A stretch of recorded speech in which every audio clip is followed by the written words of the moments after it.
നമ്മളിന്ന് ചെയ്യാൻ പോണത് നാടൻ മത്തനും പയറും വെച്ചിട്ടുള്ള ഒരു കറിയാണ്. ഞങ്ങൾക്കൊരു ഉരുളി എടുക്കാം. മത്തൻ അതിലേക്ക് ഇട്ട് കൊടുക്കുന്നുണ്ട്. ഇനി ഇതിലേക്ക് 1/2 ടീസ്പൂൺ മഞ്ഞൾപ്പൊടി, 2.5 ടീസ്പൂൺ മുളകുംപൊടി, കുറച്ച് വെള്ളം ഒഴിച്ച് കൊടുക്കുന്നുണ്ട്. ഇവിടെ തേങ്ങ അരച്ച് വെച്ചതാണ്. അതിൽ ഇഞ്ചിയും ജീരകവും നല്ല ജീരകവും കൂടെ കൂട്ടിയിട്ടാണ് അരച്ചെടുത്തത്. ഇതിലേക്ക് ഒഴിച്ച് കൊടുക്കുന്നുണ്ട്.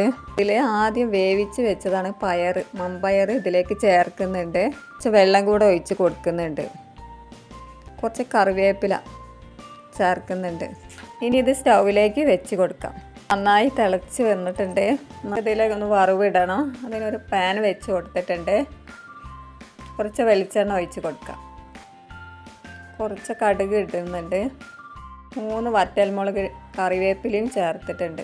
കറിയിലേക്ക് ഒഴിച്ച് കൊടുക്കാം. അങ്ങനെ നമ്മുടെ മത്തനും പയറും കറി ഇവിടെ റെഡി ആയിട്ടുണ്ട്. നിങ്ങളെല്ലാവരും ഇങ്ങനെ ഒന്ന് ഉണ്ടാക്കി നോക്കണം. വീഡിയോ ഇഷ്ടപ്പെട്ടാൽ സബ്സ്ക്രൈബ് ചെയ്യാൻ മറക്കരുത്. ലൈക്കും ചെയ്യണേ.